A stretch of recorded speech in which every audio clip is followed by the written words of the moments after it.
Eamon Khan here, 4 seconds out with, I'm sure you've had this all week, so you can have it another time, boxing journalist Dev Sahni. Dev, how you doing? I'm okay, yeah. So from the Netflix documentary where for some reason it came up, boxing journalist. I mean, bit weird, isn't it?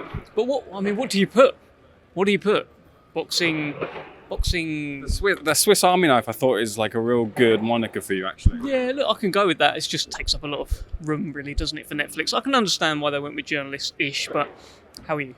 Yeah, I'm not too bad. Thirsty work, as I said, off camera, sweating myself. But let's get into action because there'll be lots of men sweating on tomorrow night. Most notably, the heavyweights. So I want to start with the Queensberry interest specifically in Parker Zhang.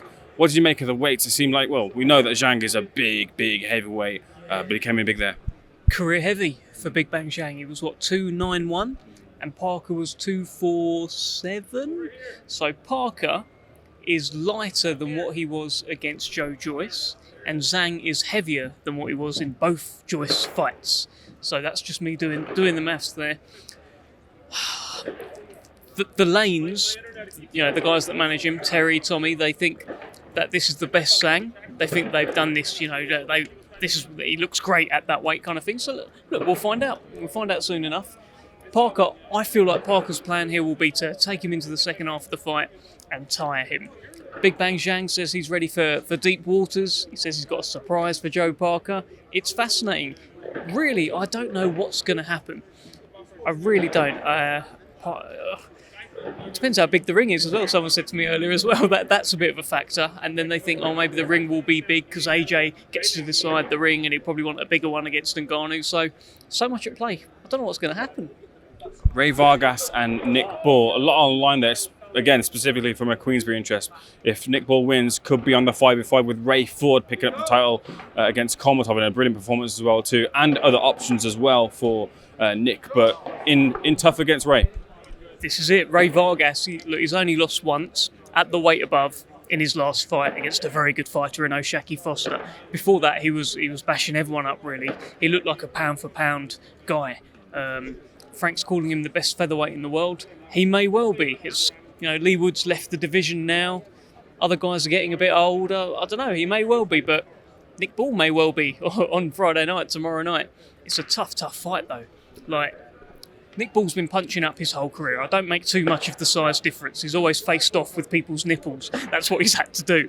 But Ray Vargas has been punching down his whole career as well. So as much as Nick Bull knows what to do against the tall guys, Ray Vargas knows what to do against the small guys. I don't think he's ever boxed anyone that small. It's fascinating. But Nick Bull's like a coiled spring, and it looks like he can take a dig as well. Isaac Dogbo did hit him pretty clean, and Dogbo's a big puncher. So if he can take a shot, if he can keep cool under pressure, which I know he can, he's got a great chance. And fingers crossed, because if he does it, as you said, there's many big things ahead. But this will be one of the best wins you can have as a featherweight right now. Having Ray Vargas, he's unbeaten at featherweight. He was unbeaten at super bantamweight. So great win for the resume if he can do it. Pause for a moment before we get into the action between Joshua and Ngannou. Yesterday at the press conference, there was a back and forth between Francis Ngannou and Tyson Fury, which if I was in Tyson Fury's shoes, and I'm definitely not a character like Tyson Fury is, but with what Francis Ngannou was saying about if he loses it, he'll come straight for him and it'll be, a bit of a messy situation. That was an interesting little back and forth between, and he even stole one of Tyson's famous lines too. Twice on Sundays. It's a great line. I think Ngannou said some very good things there. I think Ngannou was fortunate that there was no mic near Tyson Fury. I think if Tyson Fury had a mic, he would have dominated that verbal exchange like he normally does, like he has done in the past against Ngannou. But Ngannou got to speak his shit. He said all the right things. He said some of the Tyson Fury things. He's a very good trash talker. I mean, he hasn't used any of it on Anthony Joshua, but he's a great trash talker against Tyson Fury. That fight, I think it's going to happen again one day, There's just... That almost, look, if Ngannou beats AJ, it's like, oh my God, that's huge, the Fury and Ngannou rematch one day. Yesterday was almost a build for that, wasn't it? And it certainly made me want to see it again. The way Ngannou was talking to him about, wiping his arse with the canvas and all of that, he really said it with his humongous chest. He's got the task of Anthony Joshua, though, Friday night. He's got to turn his attention to that. I was been saying to people, like, this is one of those fights where Joshua's going to find himself, although it looked like he maybe had the height advantage there, maybe Joshua had some big shoes on, he's in against the guy who's more physically proficient, especially in those clinches there. How do you feel he's going to fare against that? Tyson Fury was sent toppling by Francis. He's proficient in the ring. No one can say he's not, and he's a novice like some people like to tarnish him with, but it's a tough task for both men. Tough task for both men. Joshua's 20 pounds lighter than Ngannou. He's been lighter than opponents in the past, but they haven't looked anything like Francis and Ngannou. They've looked like fat men. Ngannou is certainly not a fat man, and you're talking about like the strength within the clinches. Joshua doesn't really fight like that. And if Joshua did fight like that and try and dominate in the clinches and stuff like that, he may have done better against Alexander Usyk. So the thing that didn't work for him in that fight might work for him in this fight if he just tries to box the guy. And he should be able to box the guy. Olympic gold medalist, 2-time unified world heavyweight champion. He should be able to outbox Francis Ngannou. So I'd imagine that'll be the plan. Outbox him, wear him out, stop him. If I'm Team AJ, hashtag Team AJ, if I'm Team AJ, that for me is how the fight kind of plays out. You kind of tire him out, especially when you're hearing from Ngannou that and his team that they held him back in the first fight, and now they've got those 10 rounds. They know he can do it.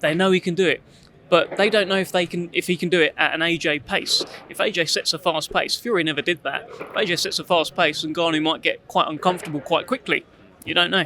This is a fight that's got a lot of at stake, not only in the heavyweight scene, but also in terms of heavyweight perspective from the boxing fans, because I saw it was online, every single common opponent between anti-Joshua and Tyson Fury, anti-Joshua has either stopped or knocked them out.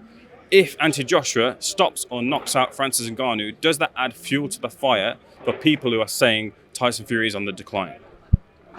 I don't know about that. I mean, I think we'll find out much more about Tyson Fury and where he is on May 18th, when he takes on Alexander Usyk, a man who has beaten Anthony Joshua twice.